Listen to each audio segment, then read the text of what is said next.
नमः शिवाय। जय श्री कृष्णा। राधे राधे। प्रिय श्रोताओं, आप सभी का हमारे YouTube चैनल खुशी ज्ञान सागर में बहुत बहुत स्वागत है। आज शनिवार के दिन आप सुनिए शनिदेव की संपूर्ण पौराणिक कथा। तो इन कथाओं को श्रद्धा और प्रसन्नचित मन से पूरा अवश्य सुनिएगा। एक समय सूर्य, चंद्रमा, मंगल, बुध, बृहस्पति, शुक्र, शनि, राहु और केतु, इन 9 ग्रहों में आपस में विवाद हो गया कि हम में से सबसे बड़ा कौन है। सब अपने आप को बड़ा कहते थे। जब आपस में कोई निश्चय न हो सका तो सब आपस में झगड़ते हुए देवराज इंद्र के पास गए और कहने लगे कि आप सब देवताओं के राजा हैं, इसलिए आप हमारा न्याय करके बतलाएं कि हम 9 ग्रहों में सबसे बड़ा ग्रह कौन है। देवराज इंद्र देवताओं का प्रश्न सुनकर घबरा गए और कहने लगे कि मुझ में यह सामर्थ्य नहीं है कि मैं किसी को बड़ा या छोटा बतला सकूं। मैं अपने मुख से कुछ नहीं कह सकता। हाँ, एक उपाय हो सकता है। इस समय पृथ्वी पर राजा विक्रमादित्य दूसरों के दुखों का निवारण करने वाले हैं, इसलिए आप सब मिलकर उन्हीं के पास जाए, वही आपके विवाद का निवारण करेंगे। सभी ग्रह देवता देवलोक से चलकर भूलोक में जाकर राजा विक्रमादित्य की सभा में उपस्थित हुए और अपना प्रश्न राजा के सामने रखा। राजा विक्रमादित्य ग्रहों की बात सुनकर गहरी चिंता में पड़ गए कि मैं अपने मुख से किसको बड़ा और किसको छोटा बतलाऊंगा। जिसको छोटा बतलाऊंगा वही क्रोध करेगा। उनका झगड़ा निपटाने के लिए उन्हें एक और उपाय सोचा और सोना, चांदी, कांसा, पीतल, सीसा, रंगा, जस्ता, अभ्रक और लोहा 9 धातुओं के 9 आसन बनवाए। सब आसनों को क्रम से जैसे सोना सबसे पहले और लोहा सबसे पीछे बिछाया गया। इसके पश्चात राजा ने सब ग्रहों से कहा कि आप सब अपना अपना आसन ग्रहण करें। जिसका आसन सबसे आगे वह सबसे बड़ा और जिसका आसन सबसे पीछे वह सबसे छोटा जानिए। क्योंकि लोहा सबसे पीछे था और वह शनिदेव का आसन था, इसलिए शनिदेव ने समझ लिया कि राजा ने मुझको सबसे छोटा बना दिया है। इस निर्णय पर शनिदेव को बहुत क्रोध आया। उन्होंने कहा कि राजा, तू मेरे पराक्रम को नहीं जानता। सूर्य एक राशि पर 1 महीना, चंद्रमा 2.25 महीना 2 दिन, मंगल 1.5 महीना, बृहस्पति 13 महीने, बुध और शुक्र 1 महीने विचरण करते हैं। परंतु मैं एक राशि पर 2.5 वर्ष से लेकर 7.5 वर्ष तक रहता हूँ। बड़े बड़े देवताओं को भी मैंने भीषण दुख दिया है। राजन सुनो, श्री रामचंद्र जी को 7.5 आई और उन्हें वनवास हो गया। रावण पर आई तो राम ने वानरों की सेना लेकर लंका पर चढ़ाई कर दी और रावण के कुल का नाश कर दिया। हे राजन, अब तुम सावधान रहना। राजा विक्रमादित्य ने कहा, जो कुछ भाग्य में होगा देखा जाएगा। इसके बाद अन्य ग्रह तो प्रसन्नता के साथ अपने अपने स्थान पर चले गए, परंतु शनिदेव क्रोध के साथ वहां से सिधारे। कुछ काल व्यतीत होने पर जब राजा विक्रमादित्य को 7.5 की दशा आई तो शनिदेव घोड़ों का सौदागर बनकर अनेक सुंदर घोड़ों के सहित राजा विक्रमादित्य की राजधानी में आए। जब राजा ने घोड़ों के सौदागर के आने की खबर सुनी तो अपने अश्वपाल को अच्छे अच्छे घोड़े खरीदने की आज्ञा दी। अश्वपाल ऐसी अच्छी नस्ल के घोड़े देखकर और उनका मूल्य सुनकर चकित हो गया और तुरंत ही राजा को खबर दी। राजा विक्रमादित्य उन घोड़ों को देखकर और एक अच्छा सा घोड़ा चुनकर सवारी के लिए उस पर चढ़े। राजा के पीठ पर चढ़ते ही घोड़ा तेजी से भागा। घोड़ा बहुत दूर एक घने जंगल में जाकर राजा को छोड़कर अंतर्ध्यान हो गया। इसके बाद राजा विक्रमादित्य अकेला जंगल में भटकता फिरता रहा। भूख प्यास से दुखी राजा ने भटकते भटकते एक ग्वाले को देखा। ग्वाले ने राजा को प्यास से व्याकुल देखकर पानी पिलाया। राजा की अंगुली में एक अंगूठी थी। वह अंगूठी उसने निकालकर प्रसन्नता के साथ ग्वाले को दे दी और स्वयं शहर की ओर चल दिया। राजा शहर में पहुंचकर एक सेठ की दुकान पर जाकर बैठ गया और अपने आप को उज्जैन का रहने वाला तथा अपना नाम वीका बतलाया। सेठ ने उसको एक कुलीन मनुष्य समझकर जल आदि पिलाया। भाग्यवश उस दिन सेठ की दुकान पर बहुत अधिक बिक्री हुई। तब सेठ उसको भाग्यवान पुरुष समझकर भोजन कराने के लिए अपने साथ अपने घर ले गया। भोजन करते समय राजा विक्रमादित्य ने एक आश्चर्यजनक घटना देखी। जिस खूंटी पर हार लटक रहा था वह खूंटी उसी हार को निगल रही थी। भोजन के पश्चात जब सेठ कमरे में आया तो उसे कमरे में हार नहीं मिला। उसने यही निश्चय किया कि सिवाय वीका के और कोई इस कमरे में नहीं आया, अतः अवश्य ही उसी ने हार चोरी किया है। परंतु वीका ने हार लेने से इनकार कर दिया। इस पर 5-7 आदमी उसको पकड़कर नगर फौजदार के पास ले गए। फौजदार ने उसको राजा के सामने उपस्थित कर दिया और कहा कि यह आदमी भला प्रतीत होता है, चोर मालूम नहीं होता, परंतु सेठ का कहना है कि इसके सिवाय और कोई घर में नहीं आया था, इसलिए अवश्य ही इसी ने चोरी की है। राजा ने आज्ञा दी कि इसके हाथ पैर कटवाकर चौरंगिया किया जाए। राजा की आज्ञा का तुरंत पालन किया गया और वीका के हाथ पैर काट दिए गए।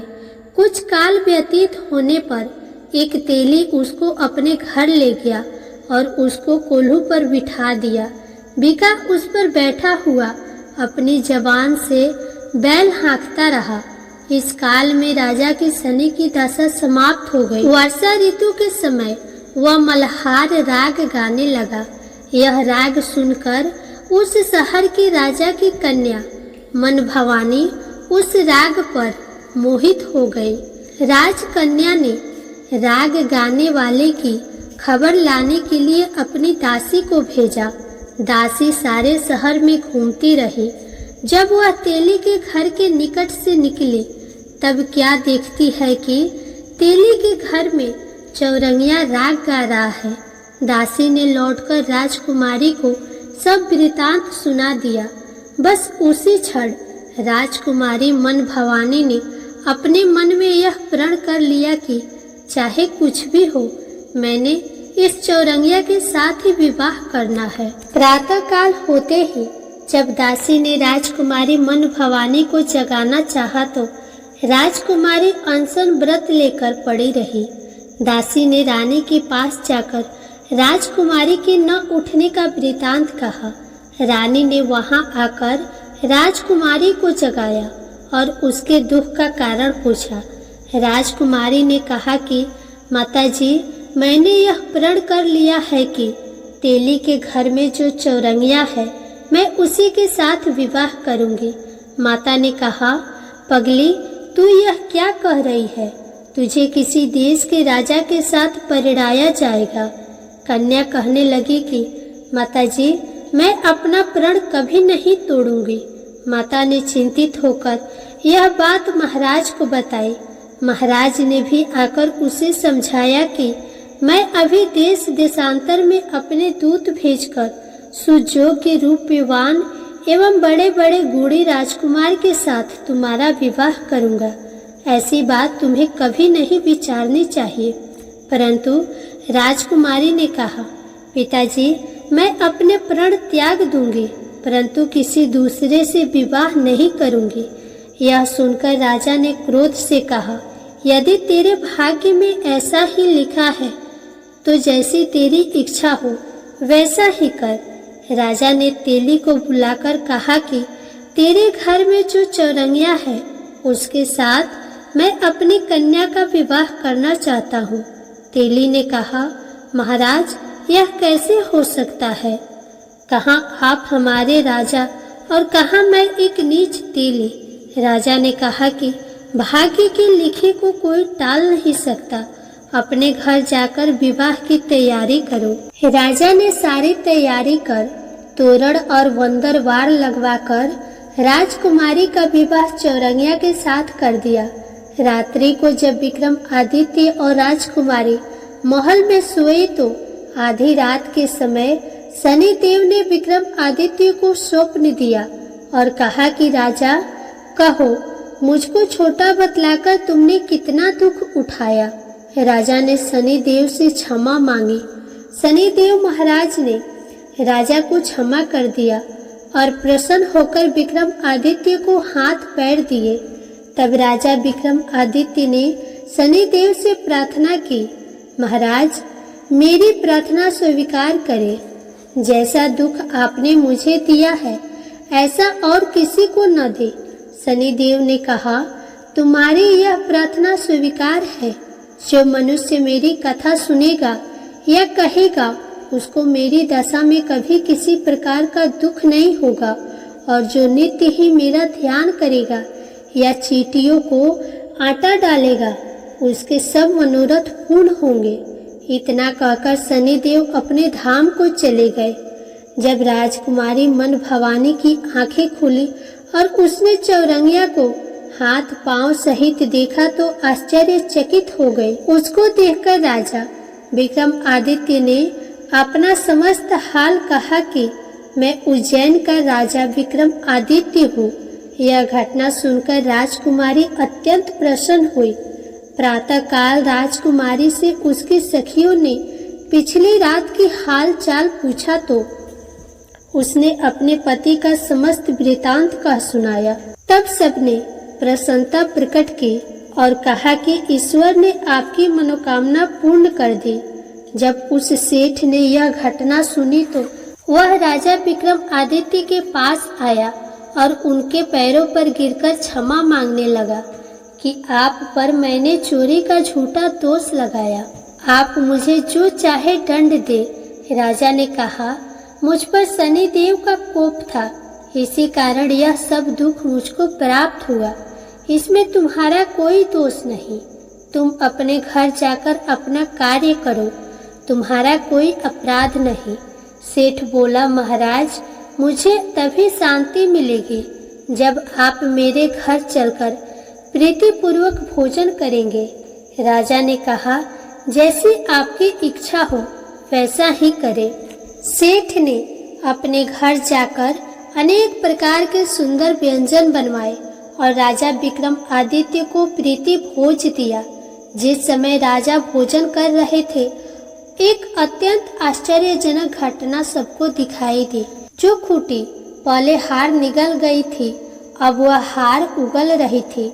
जब भोजन समाप्त हो गया तो सेठ ने हाथ जोड़कर बहुत सी मोहरे राजा को भेंट की और कहा, मेरी श्री कौरी नामक एक कन्या है, उसका आप पाणी ग्रहण करें। राजा विक्रमादित्य ने उसकी प्रार्थना स्वीकार कर ली। तब सेठ ने अपनी कन्या का विवाह राजा के साथ कर दिया और बहुत सा दान दहेज आदि दिया। कुछ दिन तक उस राज्य में निवास करने के पश्चात राजा विक्रमादित्य ने अपने ससुर राजा से कहा कि अब मेरी उज्जैन जाने की इच्छा है। कुछ दिन बाद विदा लेकर राजकुमारी मन भवानी, सेठ की कन्या श्री कौरी तथा दोनों जगह दहेज में प्राप्त अनेक दास दासी, रथ और पालकियों सहित राजा विक्रमादित्य उज्जैन की तरफ चले। जब वे शहर के निकट पहुँचे और पूर्ववासियों ने राजा के आने का संवाद सुना तो उज्जैन की समस्त प्रजा अगवाने के लिए आई। प्रसन्नता से राजा अपने महल में पधारे। सारे नगर में भारी उत्सव मनाया गया और रात्रि को दीपमाला की गई। दूसरे दिन राजा ने अपने पूरे राज्य में यह घोषणा करवाई कि शनि देवता सब ग्रहों में सर्वोपरि है। मैंने उनको छोटा बतलाया, इसी से मुझको यह दुख प्राप्त हुआ। इस प्रकार सारे राज्य में सदा शनिदेव की पूजा और कथा होने लगी। राजा और प्रजा अनेक प्रकार के सुख भोगती रही। जो कोई शनिदेव की इस कथा को पढ़ता है या सुनता है, शनिदेव की कृपा से उसके सब दुख दूर हो जाते हैं। व्रत के दिन शनिदेव की कथा को अवश्य पढ़ना चाहिए। जय शनिदेव महाराज। अब आइए सुने शनिदेव महाराज की दूसरी पौराणिक कथा। एक ब्राह्मण को सपने में नीली घोड़ी पर नीले कपड़े पहने एक आदमी दिखाई देता और कहता है, हे ब्राह्मण देवता, मैं तेरे लगूंगा। ब्राह्मण घबराकर उठ गया। अगले दिन यही सपना उसे फिर से आता है। ये सपना उसे रोज आने लगा। वह परेशान हो गया और चिंता के मारे दुबला होने लगा। उसकी पत्नी ने कारण पूछा तो उसने सपने के बारे में बताया। ब्राह्मणी बोली, वे अवश्य ही शनि महाराज होंगे। अब की बार दिखे तो कहना, लग जाओ, पर सवा पहर से ज्यादा मत लगना।